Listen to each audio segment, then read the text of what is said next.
ሰላም ጤና ይስጥልን ክቡራን ተመልካቾቻችን እንደምን ቆይታችኋል? የሰዓቱን ዜና ይዤላችሁ ቀርቤያለሁ። ከዜናዎቹ ጋር ሩታንቻነኝ አብራችሁ ቆዩ። ቅድሚያ ወዳደረግነው ዜና ስናልፍ የኢትዮጵያ ወንጌል አማኞች አብያተ ክርስቲያናት ካውንስል የአፋር ክልል ቅርንጫፍ ዓመታዊ ጠቅላላ ጉባኤውን አካሄደ።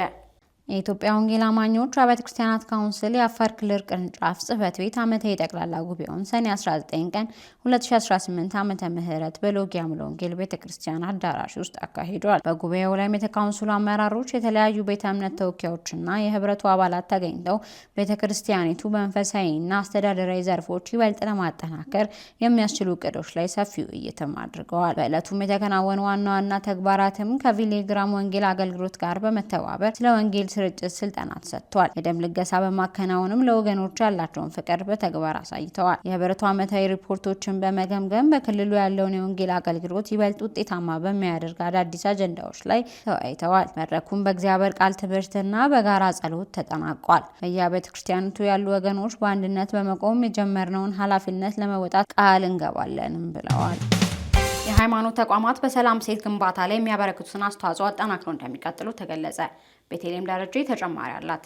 የሃይማኖት ተቋማት በሰላም እሴት ግንባታ ላይ የሚያበረክተውን አስተዋጽኦ አጠናክሮ እንደሚቀጥል ተገለጸ። ይህ የተባለው በ2018 ባጀት ዓመት የሃይማኖትና እምነት ተቋማት አፈጻጸም ሪፖርት ዙሪያ የጋራ ምክክር ለማድረግ የአዲስ አበባ ሃይማኖት ተቋማት ጉባኤ ከአዲስ አበባ ከተማ ሰላምና ጸጥታ አስተዳደር ቢሮ የሃይማኖትና ሰላም እሴት ግንባታ ዘርፍ ጋር በጋራ ባካሄዱት መድረክ ነው። መድረኩ በ2018 ባጀት ዓመት የነበሩ ጥንካሬዎችን በማስቀጠልና የገጠማቸውን ተግዳሮቶች በመቅረብ በ2019 ባጀት ዓመት እቅድ ላይ የጋራ ግንዛቤ ለመፍጠር ዓላማ አድርጎ የተዘጋጀ ሲሆን የጉባኤ የክፍለ ከተማዎች ጉባኤና አመራሮች በሙሉ ተሳትፈውበታል። የአዲስ አበባ ሃይማኖት ተቋማት ጉባኤ ምክትል ዋና ጸሐፊ ሼህ አብዱል መሂድ አህመድ እየተጠናቀቀ ባለው የ2018 ባጀት ዓመት ተቋማችን ሰላምን፣ የስነ ምግባርና ሞራል ጉዳዮችን፣ የማህበራዊና ልማት ስራዎች ላይ በክፍለ ከተማ የሚገኙ ጉባኤዎቻችን በአዲስ መመሪያችን መሰረት በማጠናከርና በማደራጀት በእቅዳችን እንዲካተቱ በማድረግ ስንሰራ ቆይተናል ብለዋል። መረጃው የአዲስ አበባ ሃይማኖት ተቋማት ጉባኤ ነው።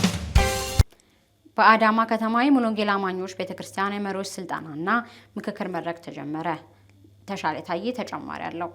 በኢትዮጵያ ሙሉ ወንጌል አማኞች ቤተክርስቲያን የአዲስ አበባና አካባቢ ሶስቱ ክልሎች የደቡብ ምስራቅ፣ የደቡብ ምዕራብና የሰሜን ምዕራብ መሪዎች የተሳተፉበት የስልጠናና የምክክር ፕሮግራም በአዳማ ከተማ ተጀምሯል። ሐሙስ ሰኔ 5 ቀን 2018 ዓ.ም በተጀመረው በዚህ መድረክ ላይ ከ300 በላይ የቤተክርስቲያኒቱ መሪዎች የተገኙ ሲሆን የቤተ እምነቱ ምክትል ፕሬዝዳንት መጋቢ ለውየው ስንሻው ለተሳታፊዎች የእንኳን ደህና መጣችሁ መልእክት አስተላልፈዋል። ምክትል ፕሬዝዳንቱ በንግግራቸው ፕሮግራሙ የተዘጋጀበትን ዋና ዓላማና አስፈላጊነትም አስገንዝበዋል። በመጨረሻም ወደ ውጭ ያገኘነው ዘገባ እናልፋለን።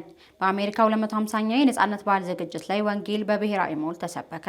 አሜሪካ 250ኛ የነጻነት በዓሏን በምታከብርበት ዝግጅት ላይ በዋሽንግተን ዲሲ ብሔራዊ ሞል ላይ አምልኮ፣ የጸሎትና የወንጌል ፕሮግራም ተካሂዷል። በዝግጅቱ ላይም ታዋቂ ክርስቲያን ዘማሪዎች ኢየሱስን በይፋ በማወጅ ለሺዎች አገልግለዋል። ዘማሪ ጆርዳን ፌሊዝ በዚህ ታሪካዊ አጋጣሚ ሰዎችን ስለ ኢየሱስ መናገር ትልቅ ክብር ነው ሲሉም ተናግረዋል። አዘጋጆቹ በበኩላቸው የየቀኑ ዋና ዓላማ የአሜሪካ 250ኛ የነጻነት በዓል ክርስቲያናዊ እምነት ጋር በማገናኘት ሰዎችን ወደ ክርስቶስ መጥራት መሆኑንም ገልጸዋል። ክቡራን ተመልካቾቻችን ለዛሬ ያዝንላችሁ መረጃ እስካሁን የተከታተላችሁትን ይመስል ነበር። መረጃውን ያቀረብኩላችሁ ኔሩት አክቱራ ከመላው ስቱዲዮ ባለሙያዎች ጋር በጋራ በመሆን ነው ያዘጋጀንላችሁ። ኔሩት አክቱራ ከባልደረቤ ቤተልሔም ደረጃ ጋር በጋራ በመሆን ነው። ከቀሪ ኢቫንጀሊካል ሚዲያ ፕሮግራሞች ጋር አብራችሁ ቆዩ።